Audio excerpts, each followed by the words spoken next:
প্রধান উপদেষ্টা ডক্টর মোহাম্মদ ইউনুস বলেছেন, যদি রাজনৈতিক দলগুলো ভোটের আগে কম সংস্কার চায় তাহলে ডিসেম্বরে নির্বাচন অনুষ্ঠিত হবে, আর বেশি সংস্কার চাইলে আগামী বছরের জুনের মধ্যে হবে। সন্ধ্যায় রাষ্ট্রীয় অতিথি ভবন যমুনায় প্রধান উপদেষ্টা ডক্টর মোহাম্মদ ইউনুসের সঙ্গে সাবেক 2 মার্কিন রাষ্ট্রদূত উইলিয়াম বি মিলাম ও ড্যানি লোভিচের সৌজন্য সাক্ষাতের সময় তিনি কথা বলেন। ঘণ্টাব্যাপী বৈঠকে অধ্যাপক ইউনুস কূটনীতিকদের বলেন, 6টি কমিশনের সুপারিশ করা সংস্কারের বিষয়ে সংলাপ শেষ হওয়ার পর রাজনৈতিক দলগুলো জুলাই সনদে স্বাক্ষর করবে। প্রধান উপদেষ্টা বলেন, জুলাই সনদ দেশ চালানোর পথ দেখাবে। অন্তর্বর্তী সরকার জুলাই সনদে প্রদত্ত সুপারিশের কিছু অংশ বাস্তবায়ন করবে এবং বাকিগুলো রাজনৈতিক সরকারগুলো বাস্তবায়ন করবে।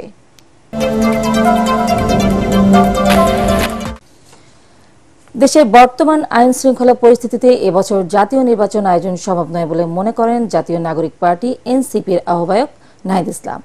ব্রিটিশ বার্তা সংস্থা রয়টার্সকে দেওয়া সাক্ষাৎকারে তিনি বলেন, সবার আগে জুলাই বিপ্লবের ঘোষণাপত্রে ঐক্যমতে পৌঁছানো জরুরি।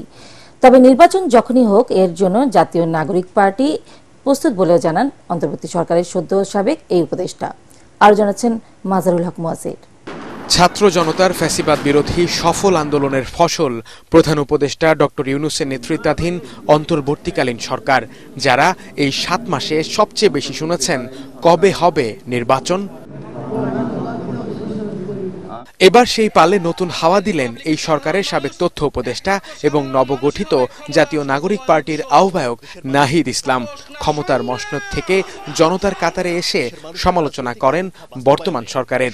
আমাদের তো গণঅভ্যুত্থানের শুরুতে বা পরেও খুব পরিকল্পনা ছিল না যে আমরা সরকার গঠন করব বা আমরা নিজেরাই সরকারের পার্ট হব। এটা প্রেক্ষাপটে আমাদের উপরে এই দায়িত্বটা এসেছে নেতৃত্বের কারণে। তরুণ এই নেতার মতে দেশের বর্তমান পরিস্থিতিতে নির্বাচন আয়োজন করা হবে কঠিন।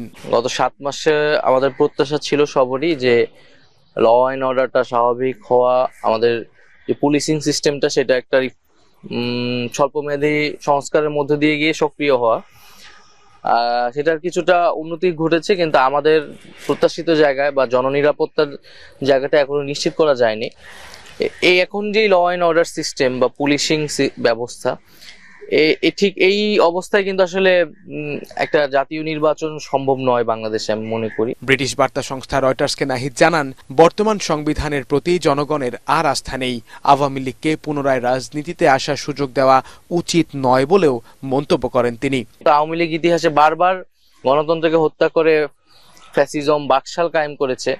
বাংলাদেশে তাদেরকে আর তৃতীয়বার সুযোগ দেওয়া উচিত নয়, যেহেতু গণতন্ত্রের যে কোর প্রিন্সিপাল গুলো সেটার সাথেই তারা আসলে একমত নয়। তারা একটা সন্ত্রাসী সংগঠনে পরিণত হয়েছে, ফ্যাসিস্ট সংগঠনে পরিণত হয়েছে। এ সময় দলের অর্থায়ন প্রসঙ্গে নাহিদ বলেন, দেশের অনেক ধনী ব্যক্তি তাদের অর্থায়ন করছেন।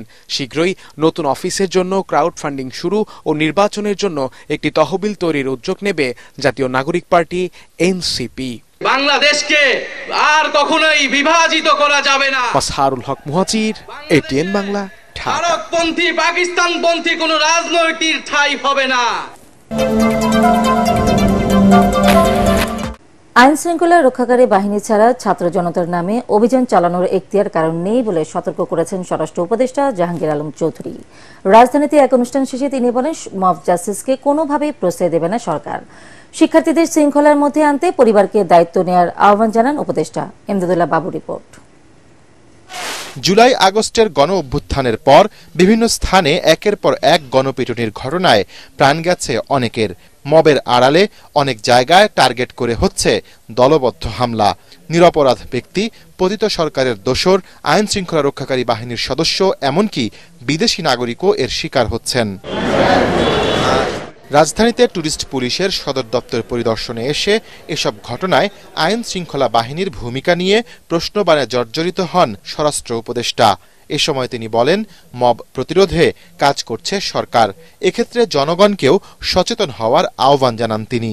এটা তো আমাদের হচ্ছে, বাট এটা আমরা যেই জায়গায় হচ্ছে আমরা কিন্তু সাথে সাথে তাদের আইনের আওতায় নিয়ে আসতেছি। জনগণ এত উচ্ছৃঙ্খল হয়ে গেলে কিন্তু অনেক সময় সমস্যা হয়। বাহিনী দিয়ে তো সবসময় কন্ট্রোল করা যায় না। এর ক্ষেত্রে যেমন ধরেন আমাদের ছেলে মেয়েদের কন্ট্রোল করার জন্য মা বাবা তারা একটা বড় ভূমিকা পালন করে, আত্মীয় স্বজন একটা বড় ভূমিকা পালন করে। এই জন্য এই ক্ষেত্রে আপনাদেরও একটা বড় ভূমিকা পালন করতে হবে। ভবিষ্যতে যেন এই ধরনের ঘটনা না ঘটে এই জন্য আমরা চেষ্টা করে যাচ্ছি। এইটার ক্ষেত্রে কারো কোনো অধিকার নাই আইন শৃঙ্খলা বাহিনী ছাড়া কোনো অভিযান চালানো। ঈদকে সামনে রেখে সড়ক মহাসড়কে ডাকাতি ও ছিনতাই ঠেকাতে আইন শৃঙ্খলা রক্ষাকারী বাহিনীর টহল ও নিরাপত্তা বাড়ানো হচ্ছে বলেও জানিয়েছেন জাহাঙ্গীর আলম। ডাকাতিটা আমি দেখছি এই ইসে থেকে ঢাকা থেকে রাজশাহী এই জন্য একটু সংখ্যাটা একটু বেশি, টাঙ্গাইলের এখানে একটুখানি বেশি, এগুলি যেন না হয় এই জন্য ওই এলাকায় যারা আইন শৃঙ্খলা বাহিনী আছে তাদের আমরা ইনস্ট্রাকশন দিয়েছি ঈদের ক্ষেত্রে যেন চাঁদাবাজি যেন না হয় এবং ছিনতাই যেন না হয়, এই জন্য আমরা ব্যবস্থা নিচ্ছি। এ সময় ট্যুরিস্ট পুলিশকে আরও বেশি পেশাদারিত্বের সাথে জনসেবায় মনোনিবেশ করার নির্দেশ দেন স্বরাষ্ট্র উপদেষ্টা। ইমদাদুল্লাহ বাবু, ATN বাংলা, ঢাকা। অর্থ পাচার মামলায় বিএনপির ভারপ্রাপ্ত চেয়ারম্যান তারেক রহমান ও ব্যবসায়ী গিয়াসউদ্দিন আল মামুনকে খালাস দিয়েছে আপিল বিভাগ। প্রধান বিচারপতি সৈয়দুর রেফাত আহমেদের নেতৃত্বাধীন 4 বিচারপতির আপিল বেঞ্চ গিয়াসউদ্দিন আল মামুনের আপিল আবেদন মঞ্জুর করে এই রায় দেন। আইনজীবীরা জানান, এই মামলায় আপিল না করলেও এর সুবিধা পাবেন তারেক রহমান। আরও জানাচ্ছেন হুমায়ুন চিশতি। সিঙ্গাপুরে অর্থ পাচারের মামলায় 2016 সালের 21 জুলাই বিচারিক আদালতের খালাসের রায় বাতিল করে বিএনপির ভারপ্রাপ্ত চেয়ারম্যান তারেক রহমানকে 7 বছর কারাদণ্ড দেয় হাইকোর্ট। সেই সাথে তাকে 20 কোটি টাকা জরিমানা করা হয়। এছাড়া ব্যবসায়ী গিয়াসউদ্দিন আল মামুনকে বিচারিক আদালতের দেয়া 7 বছরের কারাদণ্ড বহাল রাখে উচ্চ আদালত। তবে বিচারিক আদালতের দেয়া 24 কোটি টাকার জরিমানা কমিয়ে 20 কোটি টাকা করা হয়। হাইকোর্টের ওই রায়ের বিরুদ্ধে বিলম্ব মার্জনা চেয়ে লিভ টু আপিল করেন গিয়াসউদ্দিন আল মামুন।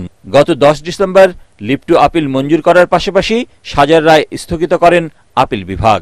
ক্রেডিট কার্ডের মাধ্যমে টাকা খরচ করলে যে মানি লন্ডারিং হবে, that is an unheard of proposition in the legal arena, যার ফলে অ্যাপিলেট ডিভিশনের পূর্ণাঙ্গ বেঞ্চ তারেক রহমান ও গিয়াসউদ্দিন আল মামুনকে এই মামলার দায় হতে অব্যাহতি দিয়েছেন এবং বলেছেন যে তাদের যে যথাযোগ্য মর্যাদা যে মানহানি হয়েছিল সেটাকেও ফেরত দেওয়া হয়েছে।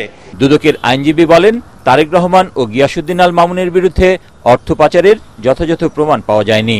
দুদক কেন তাদের বিরুদ্ধে এই মামলা করলো এমন প্রশ্নেরও কোনো উত্তর দেননি তিনি। লিগ্যাল ফর্মালিটিস যেগুলো আছে, প্রসিডিউরাল ল, এইগুলা সঠিকভাবে ফলো করা হয়নি। টোটাল কেসে পাচারের কোনো অ্যালিগেশন তারেক রহমানের বিরুদ্ধে নেই। সেখানে আছে যে সে 6 লক্ষ টাকা একটা অ্যাকাউন্ট থেকে খরচ করেছে, খরচ তো আসলে পাচার না। সিঙ্গাপুরে অর্থ পাচারের অভিযোগে দুদকের মামলায় 2013 সালের 17 নভেম্বর ব্যবসায়ী গিয়াসউদ্দিন আল মামুনকে 7 বছর কারাদণ্ড এবং তারেক রহমানকে খালাস দেন বিচারিক আদালত। দুদকের আপিলের প্রেক্ষিতে 2016 সালের 21 জুলাই তারেক রহমানকে 7 বছর কারাদণ্ড ও 20 কোটি টাকা অর্থদণ্ড দেন হাইকোর্ট। হুমায়ুন চিশতি, ATN বাংলা, ঢাকা।